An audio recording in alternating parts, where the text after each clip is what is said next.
I'm Gina Cavallo. I'm the CRO here at Audigent, and this is Sobol, and I work at Unilever. And this is a little bit easier because we've been friends for a very long time. So this is my favorite kind of chat, where you kind of the industry's so small, and you wind up bumping into people in these environments. It just makes it so much more fun to do with a friend. Great. Well, so I'll open it up. Aaron, you've had a fantastic career marked by driving innovation in a world-class brand. Tell us a little bit about your career and your journey. Sure thing. Thanks, Gina. So, I'll tell the journey a little bit and how we got to where we are today. So I have an agency background, worked on the agency side about 16 years. Started at Mindshare and did a long journey at for about 13 plus years, then back to Mindshare. So it was a good boomerang back to Mindshare, which ultimately led me to Unilever opportunity as I was working on the Unilever account at Mindshare. But on the agency side, I had the privilege of working on many brands.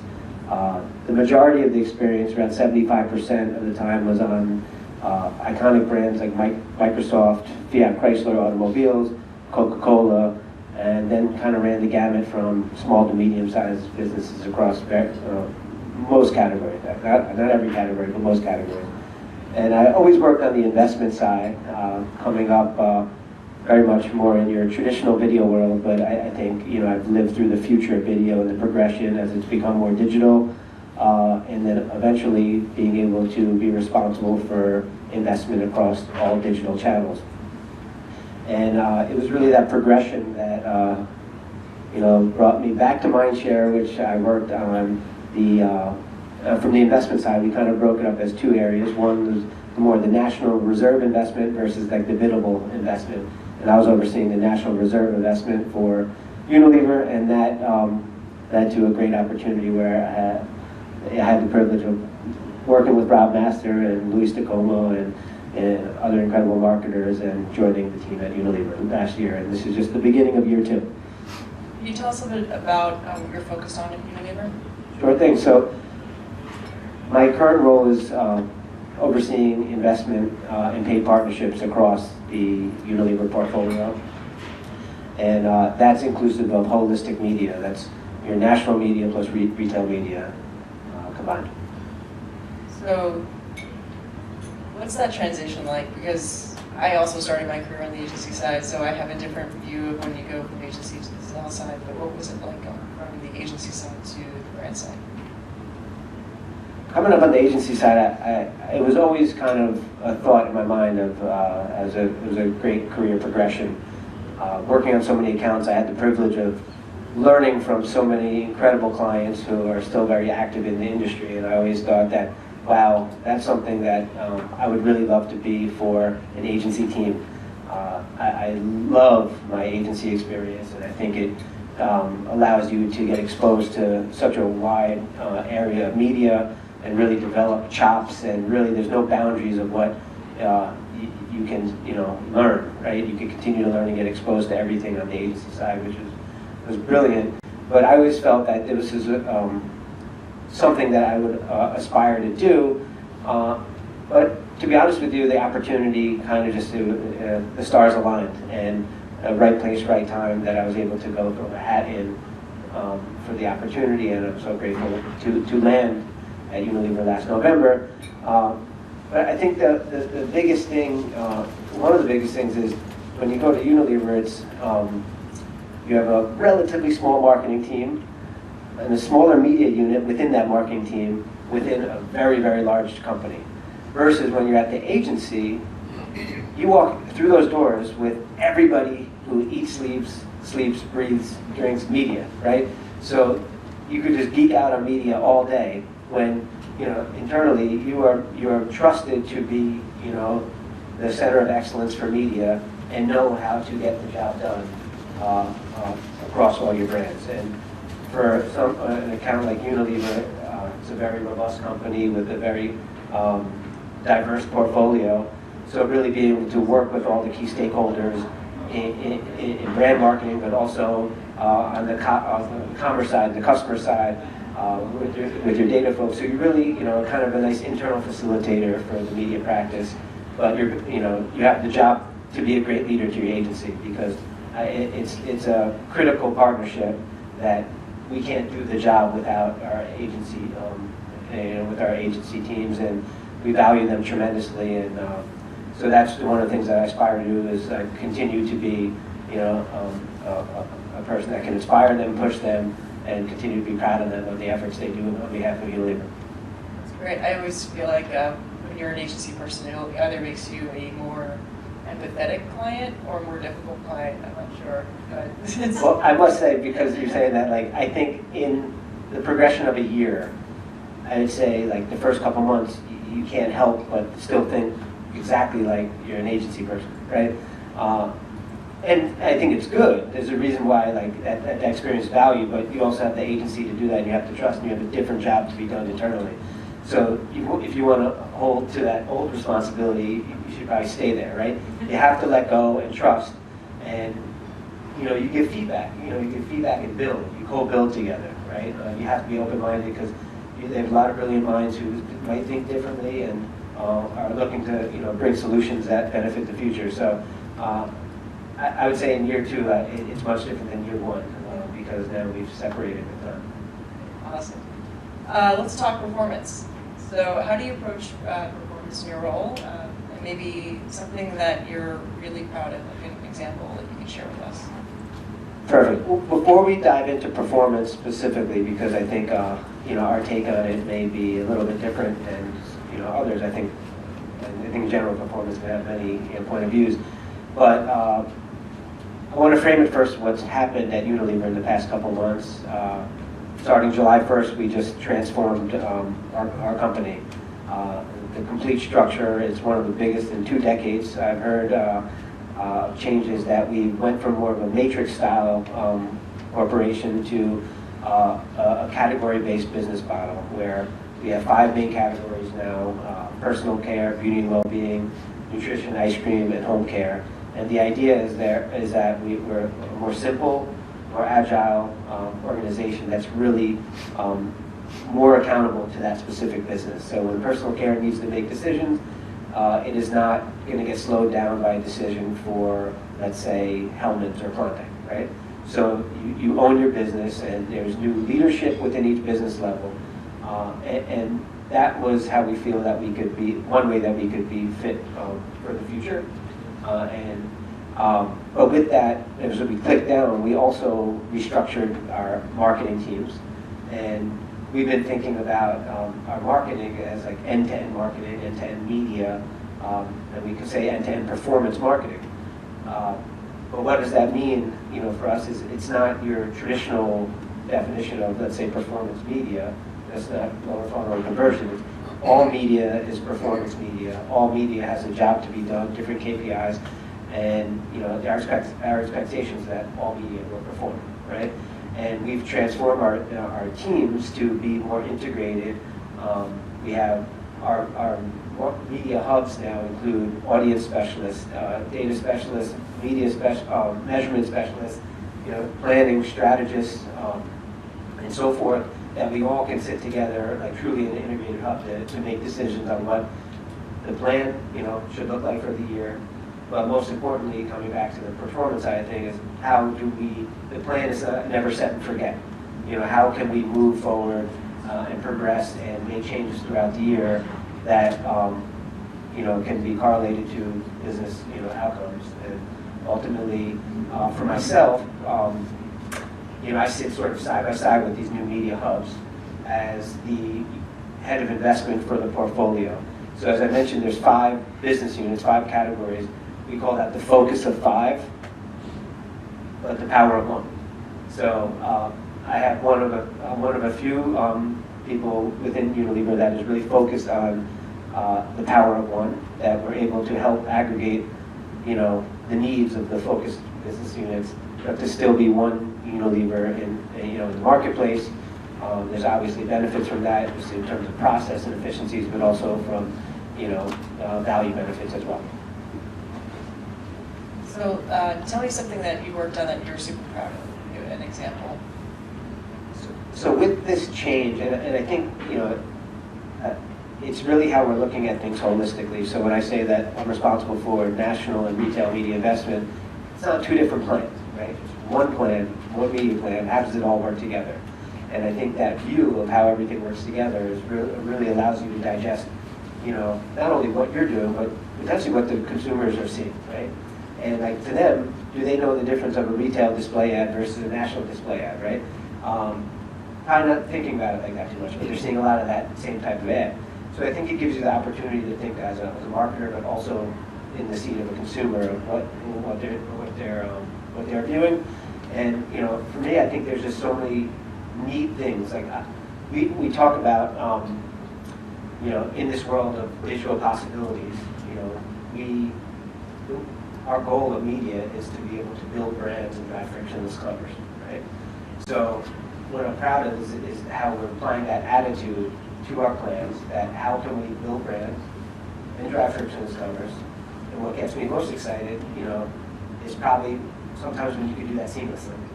And that's bridging the gap of like some channels where like I think of video, and video, we could all think of video as an awareness driver, but look at the digital possibilities that exist within video that we could expand on. So how you open that up within your video mix, is up to you, but you want to be able to experiment with those possibilities to learn more. So I think one of the things I'm most excited about is the learnings that we're developing from the living room behavior and what's to come in the living room. And I can tell you, we've done through like ad innovations on connected TV, we've seen higher engagement rates from shoppable CTV ads than in your social feed. And that to me is very exciting. That is something that I don't have 1,000 case studies of that yet. But if that existed, that means it can exist more in the future as we think about future behaviors where if it's very common for somebody to engage in feed, the easier it is in their journey to buy something while they're sitting on the couch, will likely give another opportunity for us to engage, give something, a product or message that matters to them to either get educated with our brand or drive purchase. So just that idea is that it's not just, video is not just up here anymore because of the digital possibilities that exist. So I love that one learning, and I hope for the industry to develop more learnings around that. I hope that we do as well. And that's just one simple example of the evolution of building brands and driving frictionless commerce. That's really, really interesting. I mean, you think back to innovation when we first started in this industry together, and it was like click to call. And look how far we've come. Well, what's interesting is that some of the, I don't love using the word traditional, but some of the traditional tactics are still very effective, right? So it all comes down to the right mix that you want to deploy. And for us, we have so many brands. Not every brand's media plan is not the same. It's quite different, depending on who the target audience is, how you want to engage with them. So I think there's a lot of DR activity that still works. I mean, we are generally not a DR-based brand or D2C. Our core is not D2C, right? So we rely on our customers, big retail, to fulfill our products. But for a lot of the brands in the industry, like where they have that opportunity, maybe it's something that you do more of, because it's starting to. We talked about that the QR code had, took a rest, for a while, but then it came back hot the last couple of years. So any way that I think you could learn, if you're providing something that's going to get them, to lean in and become. We talk a lot about getting that passive viewer to become more active, right? So give them an opportunity to be more active and see what we can learn. That's really interesting. So this wouldn't be a panel if we didn't talk about data in 2022. But how are you approaching your data strategy at Unilever? Can you expand a little bit on that? Of course, and I don't know, I'm Fred Ellen from Zoom. We had a quick chat beforehand, and I think just everybody's going to have a little different approach to their data strategy. But I think a few things that are just general in how we view it is that one, quality data gives us an opportunity to make meaningful connections with our loyal shoppers or our potential new brand shoppers, right? So we want to be able to take advantage of the robust, high-quality data that exists, and are not focused, on that. It's not about what type it is, right? We believe that we should take advantage of all types, first, second, third, but really dig into what the source of the data is, where it comes from, right? So I think it's a comprehensive data strategy that allows you to use what's available to make those meaningful connections. So that's just, I think, just a general thing that how we approach it. But we also, have to think of like what are the expectations of society right now with data. Consumers, they don't want to be tracked as much, right? And if they are going to be willing to provide data, it's likely that they want to have some value exchange from that. So we tend to, for example, if we can provide recipes or cookbook in exchange for an email, that's something that is a value exchange and worthy of like, hey, maybe we'll engage, more with that because you just gave me something that's of value. So that's just one simple example. But I think it's really honoring what consumers want, honoring, being compliant and following, the laws that are developing. It's very complicated, but we have to be rigorous with it. So we will continue to use all types of data to reach our consumers, and ultimately, as we evolve how we optimize and measure, we can see what works more than other. But it's a comprehensive view. Can you talk to me a little bit more about the first-party data strategy at Unilever, and how do you get there? So we have to talk on PT, right? We have to, yes. So, I mean, it's an important area, right, for the future. One, it's something that we actually get as a direct relationship with the consumer. So, we think about it as like a three-pronged approach. Capture, analyze, and leverage the first-party data. And, we want to make sure that we're capturing it the right way, that has trust from the beginning, but also kind of gives insight into the value exchange that can be given and the long-term relationship we want to build with that consumer. And then we want, as we analyze it, we want to see like what else can we learn from it? Can we develop certain profiles of perhaps our vegan consumer that cares about sustainable efforts, right? So you could build, some things, and first party is something that you own, right? And it's important because as we prepare for the future, it's not just about the potential deprecation of the third party cookie. It's about like what could change and how you want to build that trust with who you're trying to target. And we will want to continue to capture and grow and learn from it. And it also gives just, while we want to utilize all data that exists, regardless of what type it is, it does give brands the opportunity to be less reliant, at certain times. To be able to have something at your fingertips that might be effective, maybe the most effective. That's, I think, to be determined on, whatever brand or whatever company utilizes it. But you can learn from it, and it's something that you don't have to rely externally on. So it will be a part of future work streams, and we will continue to incorporate it as a major part of the data approach. Awesome. Thank you, Aaron.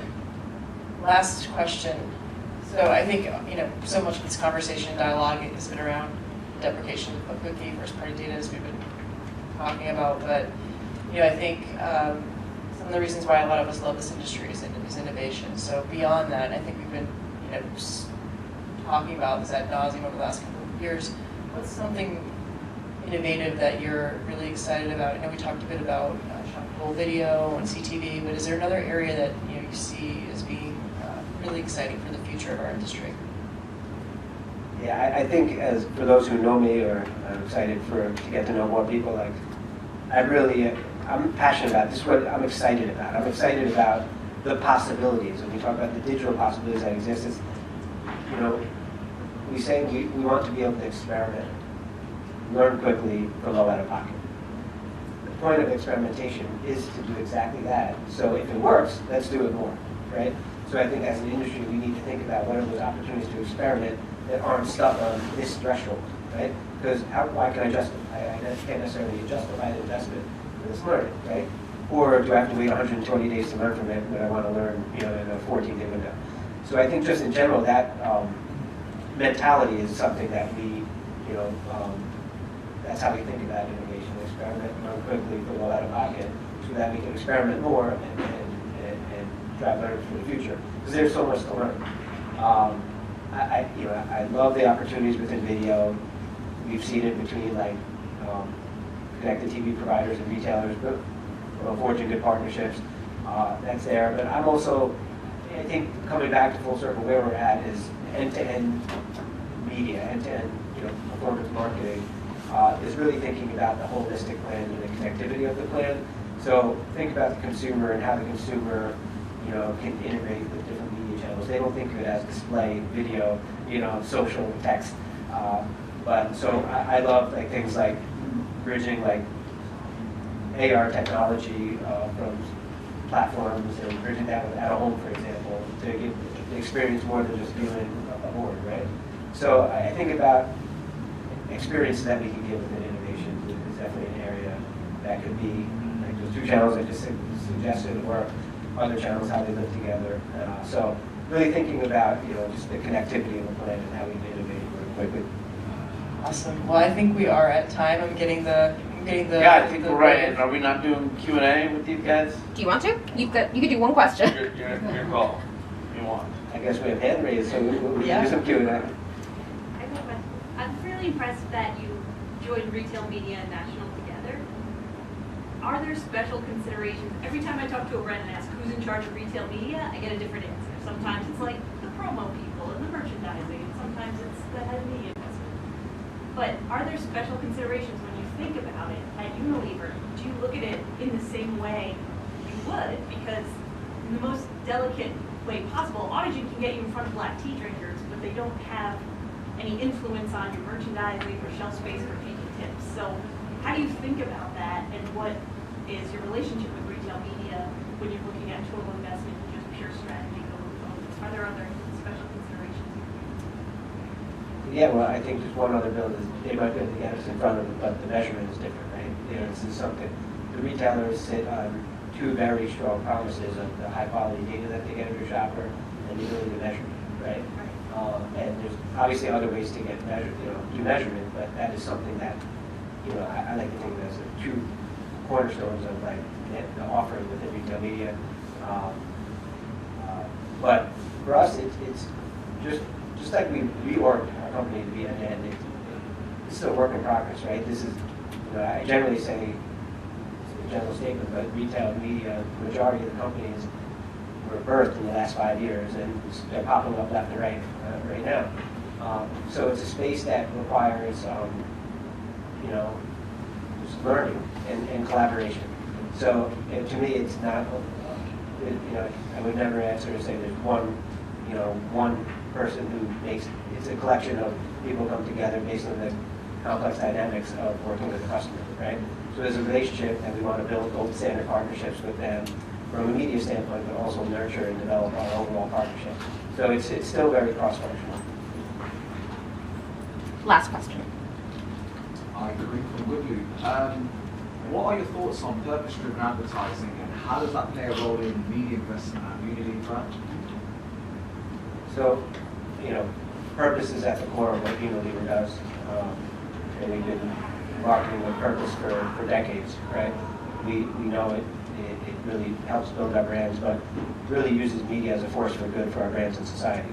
And I think across the board, whether it's Hellman's and their no food waste, or detox the social feed, or Real Beauty, we've been doing it. I think in many ways, I think probably have had some trailblazing campaigns, but it's very much a part of the mix, and we have to be able to balance purpose and brand and product investment, so that consumers can learn about the product and enhancements or innovations that are happening within the product.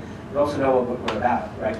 We want to walk the talk of what we believe as a company, and our goal is to make sustainability commonplace. So purpose should be embedded throughout the year, and probably be more amplified at certain times. All right, that's great. Thanks, Aaron. It's so great, and thanks, Gina. It's so great to hear about all the Unilever stuff now that I'm gone. It's much easier from this side. But anyway, that's great. I think we had a lot to consider this morning, a lot of great topics. Retail.